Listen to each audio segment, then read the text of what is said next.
Hello, and welcome to the Midterm Podcast by Emmanuel Serrano. And today I will be discussing John and the Synoptics. The prompt that we will be addressing today is, what is the relationship between John and the Synoptics? The claim that I'm building off from is that John's Gospel is the work of an independent thinker and creative writer who did know all three Synoptic Gospels. Not only did he know them, he transformed them theologically and narratively in a deliberate manner. I say that the similarities are too specific and exact for oral tradition alone to explain, and the differences, rather than proving independence, reveal the extent of John's intentional rewriting. One important quote that I took from Mark Goodacre's The Fourth Synoptic Gospel in chapter 1 is as follows: if John knows the Synoptics, he has reworked them, he has reimagined them, and he has transformed them. I say that this quote is foundational to my argument in saying that John did know all three of the Synoptic Gospels. So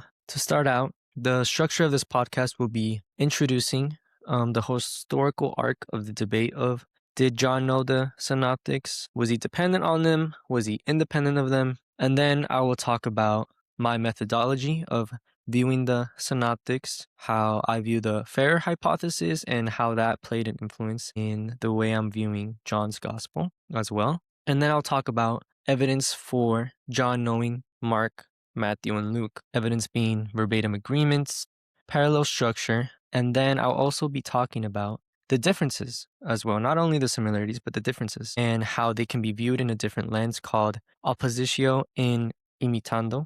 I'll discuss more of that later. And then I'll have some concluding remarks, also a small little section of eyewitness claims that are explicitly and uniquely found in John's Gospel. So let's start off. So to start off, we can talk about the historical arc of the debate of whether the author of John did know the other three Synoptic Gospels as he was writing them. And it was mostly a definite yes, universally. Clement of Alexandria called John's Gospel a spiritual gospel, written in response to the others, implying awareness of them. Calvin as well said that John's Gospel was the key to understanding the Synoptic Gospels. Then there was a mid-20th century shift. One of the prominent figures was C.H. Dodd, saying that he argued the four Gospels drew independently from a common pool of oral tradition, kind of like a stream flowing, and he used that as evidence of John being independent from the other three synoptics. Then we have more recently now that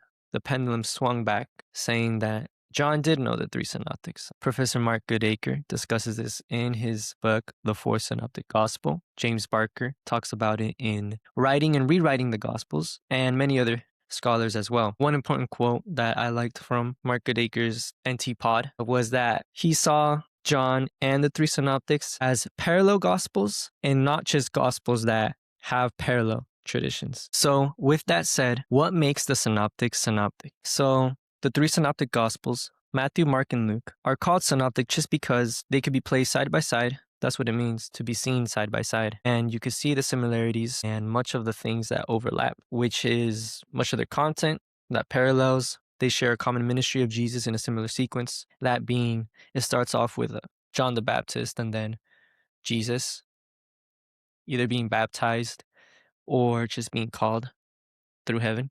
Then we have the calling of the disciples, then the initiation of Jesus' ministry with many miracles and parables. Then 30% of Matthew, Mark, and Luke have the passion, Jesus' death, and then the resurrection. Common textbooks say that John is not synoptic just because it cannot be placed side by side in a synopsis the way the other three can. But as you see, John's Gospel and how we will discuss, it actually can be seen side by side in a synopsis. Mark Goodacre says this in the Fourth Synoptic Gospel.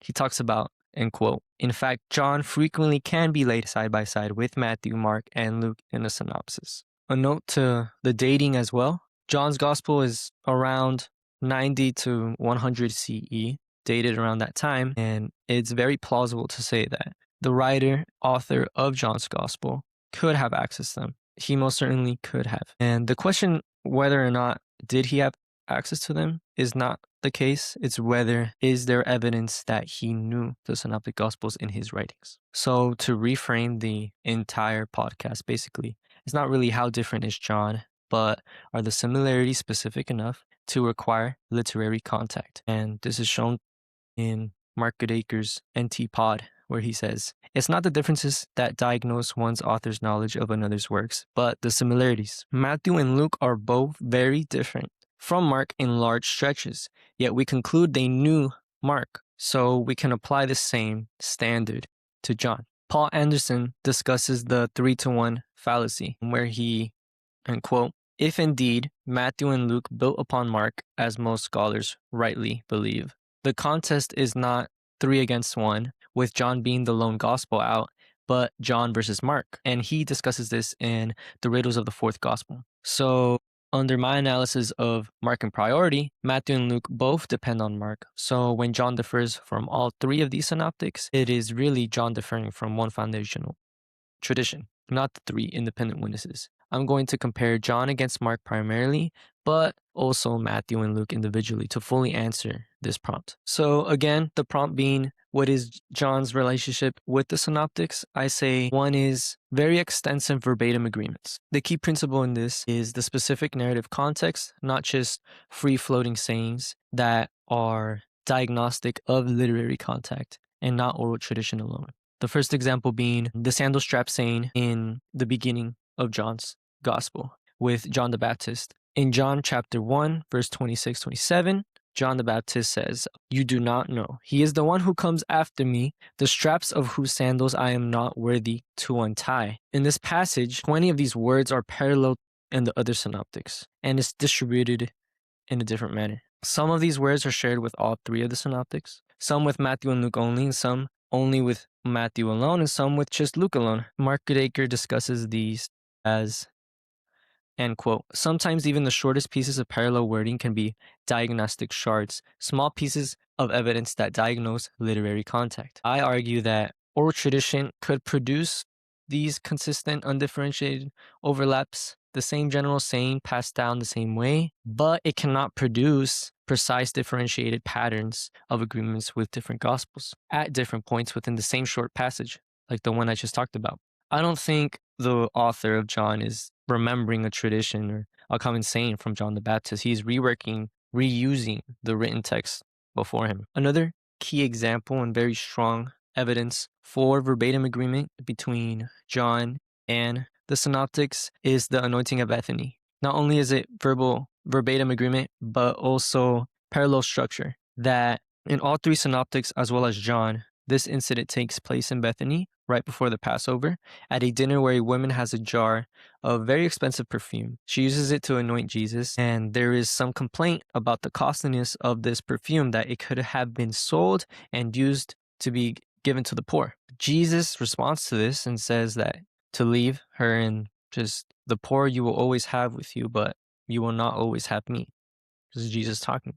And then he interprets this anointing in connection with his burial. The example of verbatim agreement is seen with the very specific saying that the perfume of pure nard was used. This wording is only found in Mark's gospel, but we see it in John's. To add on, John's gospel is unique because it puts up the name of Judas Iscariot as the one who was complaining. It says that Judas Iscariot, one of his disciples, the one who was about to betray him, said, "Why was this perfume not sold for 300 denarii and the money given to the poor?" Verbatim, it says 300 denarii, which matches with Mark's gospel. This is one of the strongest evidence showing John had key details written in the synoptics that it's very hard and difficult to say that it was just part of oral tradition. If it was part of oral tradition, why did it not be seen in Luke's gospel or Matthew's? Talking about Judas Iscariot, another example of verbatim agreement found in John chapter 13 that parallels Luke's use of the word Satan. So throughout the entire gospel, John consistently uses the word the devil to describe the character Satan, as we know in Luke's gospel. In John chapter 13, during what we believe is the Last Supper, John writes that Satan entered Judas Iscariot. This specific saying that stands out a lot because why is he switching up and saying Satan now instead of the devil? Well, this specific wording is found in Luke's gospel. In Luke chapter 22, it says, "Then Satan entered Judas, called Iscariot." So this is just one example saying how John borrowed Luke's specific vocabulary in the specific context. Professor Mark Goodacre talks about this. He says that little things like that, like the example I just showed, suggests that John doesn't just know parallel traditions, but knows the synoptic gospels themselves. Another example of verbatim agreement is in John chapter 5, we have the paralysis healing. This mirrors closely with the other synoptics, but verbatim follows Mark's version as well. In Mark chapter 2, Jesus says, "Arise, take your pallet, and return to your home." And immediately he took his pallet and went out in front of them all. Verbatim, John says the same exact thing. He says, and I quote, "Arise, take your pallet and walk." And immediately the man became well and took his pallet and walked. The specific use of the unique word pallet between John and Mark shows that John had to seen verbatim this exact quote. This is just one of many examples. So not only verbatim agreement is present between John and the Synoptics, but we also have similar macro structure. How does John architect his Gospels, and how does that differ or is similar between the Synoptics? And we see very, very similar structure between Mark and John. In John's transformation of Mark Goodacre has a chapter that shows the similarities in structure. We see that John dedicates 61% of his entire gospel to basically an extended introduction, everything that happened between the start, which is John the Baptist, all the way up to the triumphal entry of Jesus, makes up 61%, similar to Mark, which makes up around 63%. Then the rest is the passion narrative in both, which makes up 38% of their gospels. It's very hard to explain how John could structure his gospel in this manner without seeing the synoptics, without seeing Mark.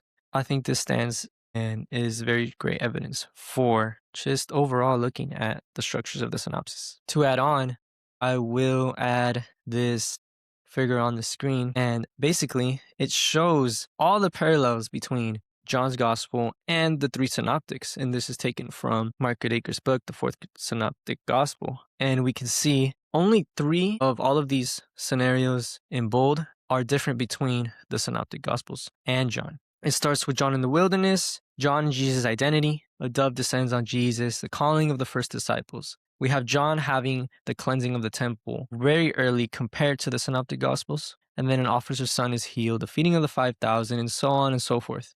We can see that John has very similar structure. And to me, it just shows he had to have seen one, if not all, the Synoptic Gospels. Another specific example in John that cannot be explained by oral tradition alone or other counter arguments is intercalation. So something that is structural to Mark's gospel is sandwiching between stories. So in Mark chapter 14 mentions how after the arrest of Jesus, Peter enters the high priest's courtyard. It interrupts that timeline to what's happening with Jesus as he's on trial before the high priest. And then it goes back to the story. Peter denies Jesus 3 times. This is not found in the other synoptics, but it's found in John. John has the same exact intercalation. John chapter 18, Peter enters the high priest's courtyard, interrupts the scene. We have Jesus' trial before the high priest, and then it goes back to Peter's 3 denials. This is not present in Matthew and Luke. Matthew has the trial first and then narrates the denial. Luke reverses them. He has the denial first and then the trial. Only John has it matched up with Mark, which just shows that not only do we have verbatim agreements, we have structural agreements, things that cannot be replicated just by oral tradition alone. Now let's talk about the differences found between John's Gospel and the Synoptics. We'll look at it from a different lens with the ancient technique called oppositio and imitando. And basically this technique was taking a story, an author taking a story and turning it inside out, where an author imitates a source so closely that the reversal inversion is itself evidence of the dependence of the text, not independence. One way John showcases this is his use of the Samaritans in his gospel. Whereas the Synoptics don't really mention the Samaritans that much, John specifically includes them very early in Jesus' ministry. For instance, we see the exclusion of Samaritans in the Synoptics with Matthew in chapter 10, where Jesus explicitly instructs his disciples to not go among the Gentiles or enter any town of the Samaritans. Mark doesn't even include Samaritans at all, doesn't even mention them. Luke, however, sees that and he moves Jesus closer to Samaria. He mentions one village rejecting him, and he does mention the Good Samaritan parable with the Samaritan being the righteous one and caring for the person on the road. If you pair Luke with Acts, Acts has Samaritans as part of the early church. So how does John differ greatly? In John chapter 4, Jesus explicitly includes Samaritans in his mission. For example, the Samaritan woman at the well and her entire village are amongst the first people to recognize Jesus as the Messiah. I think that John's inclusion is deliberate and complementary to the Synoptics. Whoever was writing John's gospel saw the gap that was present in the Synoptics and deliberately chose to include the Samaritans in his gospel as a result of that. One of the biggest examples, strongest examples for this literary technique being used by John is found in John chapter 11, where we have the miracle of Jesus raising Lazarus from the dead. This miracle is not found in any of the other Gospels. It's not found in the Synoptics, and it's one of the greatest miracles that Jesus takes part of. There's 7 signs in John's Gospel, and I say that this one is probably the most memorable one. In Luke chapter 16, it talks about the parable of the rich man and Lazarus. So this parable, I'm just going to shorten out, but basically it tells of a beggar named Lazarus who was covered in sores and who would lay outside a rich man's gate, longing for scraps. The rich man wouldn't really pay attention to him. Upon death, angels carry Lazarus to Abraham's side, which is heaven, and the rich man ends up going to Hades, hell. As the parable continues, we have the rich man longing and telling Abraham to send Lazarus back to the real world and warn the rich guy's brothers to have them live a righteous life and not undergo the torment that he's undergoing. But Abraham ignores his request and tells him that why would someone being raised from the dead convince them to change their lives if they don't even pay attention to the prophets that they had before. So with the lens of this literary technique, we could see strong evidence John using it, flipping the script and having it as an actual miracle, an actual event taking place where Jesus raises a man named Lazarus from the dead. Another difference found in John's gospel that's distinct is Jesus' dialogue and teaching style. The way he talks is extremely different from the Synoptics. But if you see it with the point of view of the literary technique as I discussed, John is just taking the miracles and the parables that Jesus would do in the Synoptics, and he is just flipping it and transforming it into explicit dialogue. We have very distinct sayings where Jesus says, I am the bread of life, I am the good shepherd, I am the light of the world. If you view them with retrospect to the Synoptics, you could see it's echoing the same exact things talked about in the Synoptics. For example, I am the bread of life. It echoes the feeding miracle and the manna discourse that's present in all 3 of the Synoptics. When Jesus is saying, I am the good shepherd, it echoes the lost sheep parable found in Matthew and in Luke. When Jesus says, I am the light of the world, it echoes Matthew 5:14, where Jesus calls his followers the light of the world. I wouldn't say that John is inventing some new Jesus with new dialogue. He is just taking the synoptic imagery and placing it directly, explicitly in Jesus' mouth. We know that there are so many other miracles mentioned in the Synoptics. Why only 7? And I think the answer is clear in John chapter 21, where it says, this is the disciple who testifies to these things and who wrote them down. We know that his testimony is true. Jesus did many other things as well. If every one of them were written down, I suppose that even the whole world would not have room for the books that would be written. If you presuppose and assume that the author of John's Gospel knew the 3 synoptics, it makes most sense as to why he only chose 7 signs. He had a greater theological purpose, and he knew that his readers already knew the rest of the miracles. In conclusion, John did know the synoptic Gospels. And to answer the prompt again, what was the relationship between John and the 3 synoptics? Well, he presupposed their narratives as he wrote his Gospel. He transformed them theologically, structurally, and narratively, with the confidence of someone who had his own tradition and his own theological vision, but he wrote in full awareness of what had come before. The verbatim agreements that we discussed are too specific for oral tradition alone to explain, and the structural parallels are too precise for coincidence. The differences that are found, like the ones we discussed, are not evidence that John didn't know the synoptics. They're just more of evidence of how he had creativity and how he radically rewrote them. Thank you for listening to this podcast.